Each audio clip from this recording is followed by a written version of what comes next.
الرحمن الرحیم۔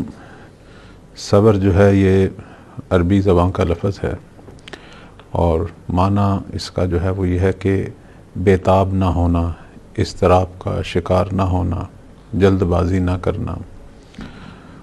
اور ساتھ جو ہے وہ صبر یہ نہیں ہے کہ ہاتھ پہ ہاتھ رکھ کے بیٹھوں، صبر یہ ہے کہ اپنے وجود میں سکون لاؤں اور جو رکاوٹیں جو مشکلات آ رہی ہیں ان کو ختم کرنے کی کوشش کروں۔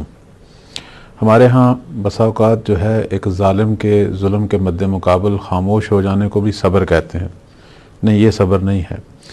یہ ہو سکتا ہے بزدلی ہو، یہ ہو سکتا ہے خود حرام ہو، غفلت ہو، یعنی ایک ایسا عمل ہے جو بذات خود حرام ہے۔ ظالم کے مد مقابل احتجاج ہونا چاہیے، اس کے ظلم کے مد مقابل قیام ہونا چاہیے۔ اگر کوئی میرا حق کھاتا ہے، حق لے لیتا ہے، حق چھین لیتا ہے، اگر میری کوئی توہین کر لیتا ہے، وہاں خاموش ہو جانا یہ صبر نہیں ہے، بلکہ مد مقابل جو ہے اس سے بات کی جائے کہ آپ نے کیوں ایسا کیا ہے، اپنا جو ہے وہ حق مانگا جائے، حق لیا جائے، اپنی شخصیت پر جو توہین ہوئی ہے اس کا سدجواب کیا جائے۔ لیکن توہین کا جواب توہین سے نہیں ہونا چاہیے، بلکہ اچھے انداز سے جو ہے اس سے حل ہونا چاہیے۔ تو صبر جو ہے وہ یعنی ایک صرف مظلومانہ خاموشی نہیں ہے۔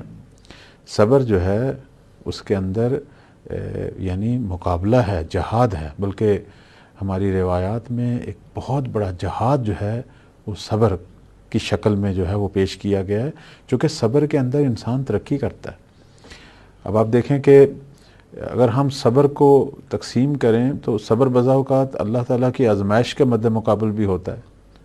مثلا فرض کریں کوئی بیماری آ گئی ہے یا کوئی مال کی تنگی ہو گئی ہے، جس کی ایک مثال خود حضرت ایوب ہیں صلوات اللہ علیہ۔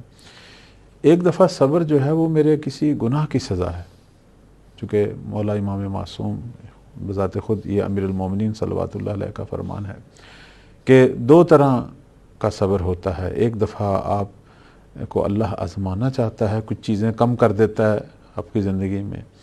ایک دفعہ جو ہے وہ انسان کے برے اعمال، جو برے اعمال ہیں کہ جس کی اس نے توبہ نہیں کی، امیر المومنین صلوات اللہ علیہ فرماتے ہیں اس پر خدا جو ہے وہ عذاب دیتا ہے، وہاں بھی انسان صبر کرتا ہے، لیکن دونوں صورتوں میں صبر کی نوعیت فرق کر جاتی ہے۔